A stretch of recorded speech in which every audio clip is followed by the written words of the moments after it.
So this is about my, fifth time of trying to record this thing. I did my educational giant report on the influence of Earl Warren on education. According to, the first African American Supreme Court justice who served with Earl Warren, his name is Thurgood Marshall. Earl Warren was one of the greatest chief justices of this country has ever been blessed with. Warren assisted in the groundbreaking decisions of Brown versus Board of Education and other landmark cases over the course of his political career while serving as the Chief Justice of the Supreme Court. Earl Warren was born, Earl Warren was born, as you can see, on March 19th in 1891 in Los Angeles, California.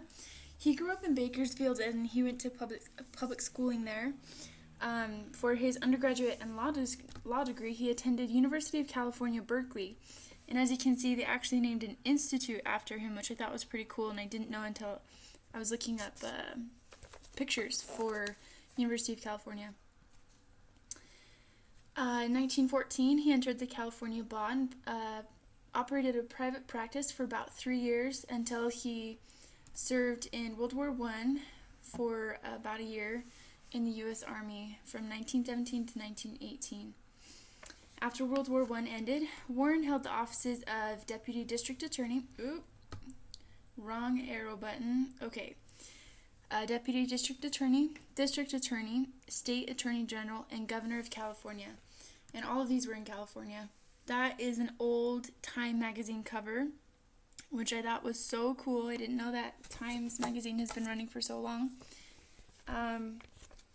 In serving in these political offices in the public service, he built a reputation for honesty, hard work, and fighting corruption.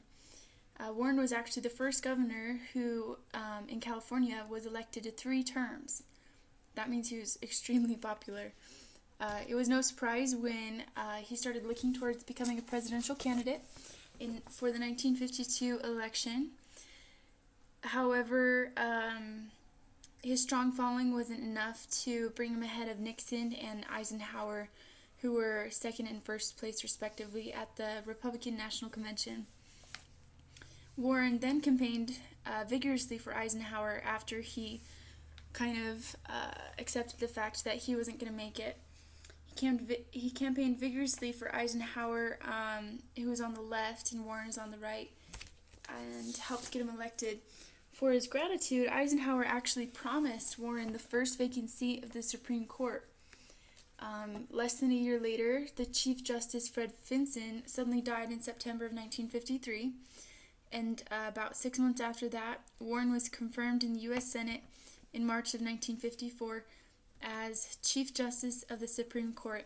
And you can see him there. He's in the bottom row in the middle.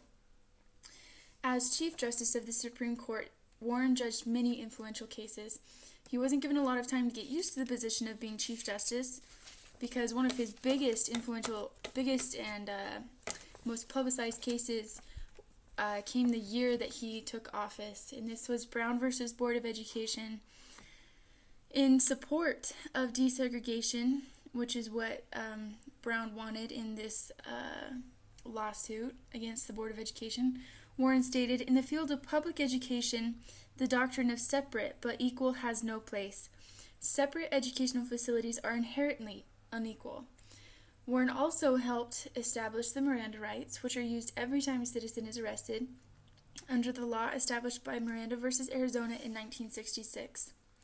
During his term as Chief Justice of the Supreme Court, Warren was assigned by President Lyndon B. Johnson to become chair of the commission that investigated the assassination of President JFK.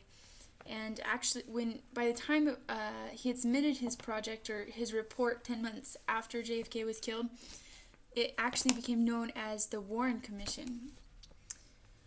Warren officially retired from office on June 23, 1969, after serving 15 years as the Chief Justice of the Supreme Court.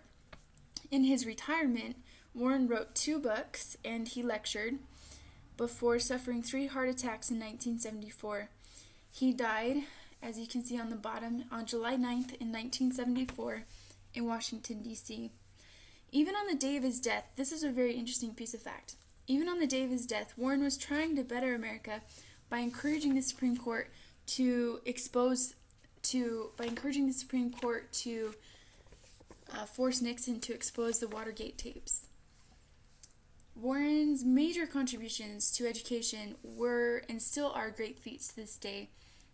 We're going to talk about 3 highlights of his Chief Justice's term as in the Supreme Court. I don't know if you can read you can't really read them. Oh well. They include some highlights include outlawing school segregation, extending the boundaries of free speech, and ruling out compulsory religious exercises in public schools. So we'll just go with the first one, outlawing segregation in schools. And this is Brown versus Board of Education, the one I talked about that happened right after he got elected into office, or right after he got appointed. Chief Justice Warren outlawed segregation in public schools when he ruled in favor of Oliver Brown, who was the parent of one of the kids who wasn't allowed to attend a white school in Topeka, Kansas. Brown versus Board of Education was determined in a unanimous vote, led by Chief Justice Earl Warren, and he actually felt so passionately about it that he wrote the decision himself. He said in this decision, "In these days, it is doubtful that any child may reasonably be expected to succeed in life if he is denied the opportunity of education. Such an opportunity, where the state has undertaken to provide it, is a right that must be made available on equal terms."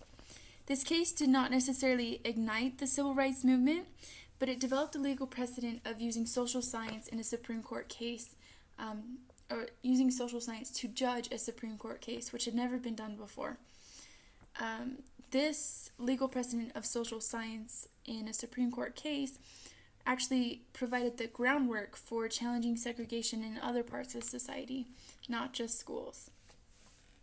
Another case that had and still has an effect on education today would be Tinker versus Des Moines Independent Community School District, and that's quite a mouthful. But for some background on this case, 3 siblings, 2 of which are pictured here, decided to wear black armbands to school in protest of the Vietnam War.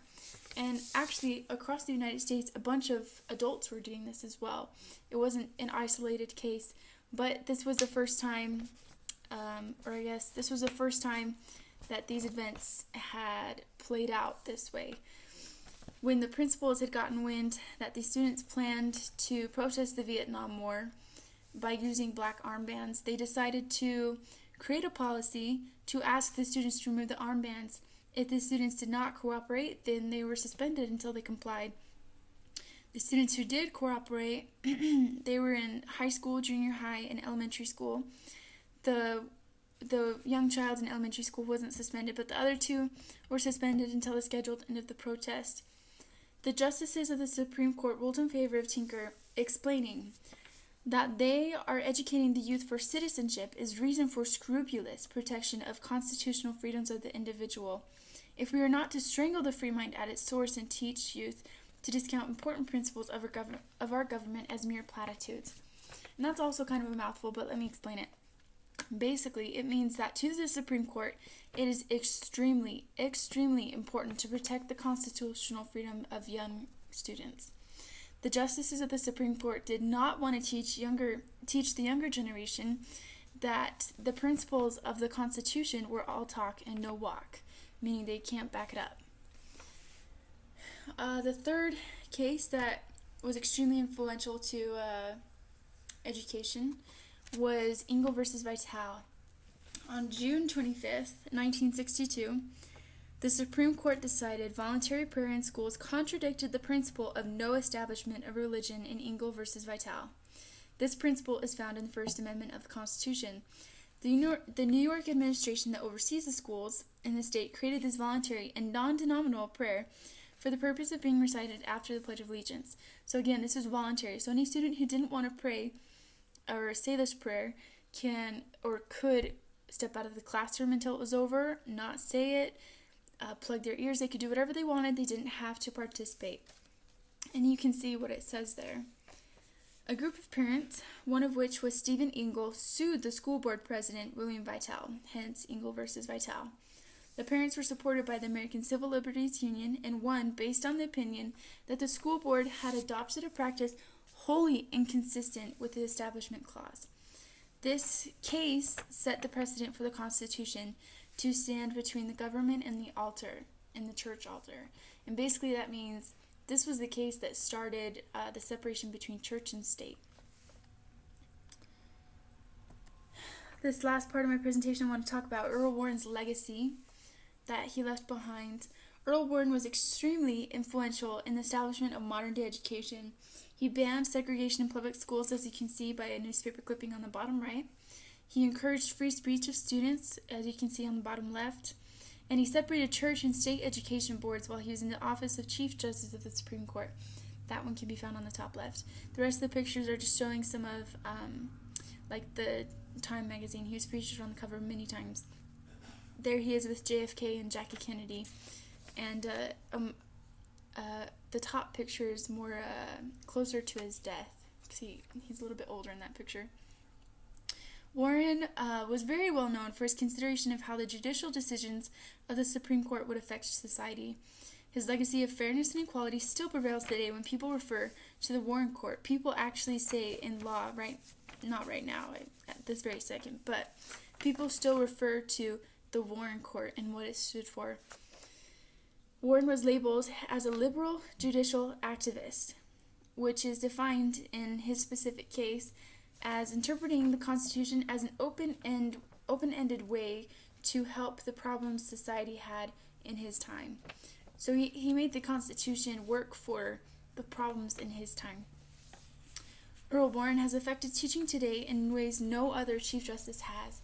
As a result of Brown versus Board of Education, his values of equality and fairness have allowed equal public education to be available for all students, regardless of race. If the freedom of speech in schools was not established with Tinker versus Des Moines Independent Community School District, schools would operate with more constricting standards, thereby discouraging students' free thinking. Warren's separation of church and the State Board of Education protected the rights of American youth by preventing the establishment of religion in schools. Overall, society today, especially education, would be completely different if it weren't for Earl Warren and his service in the Supreme Court. And my last slide is just the references that I used to write my paper and to develop this presentation. Thanks for watching.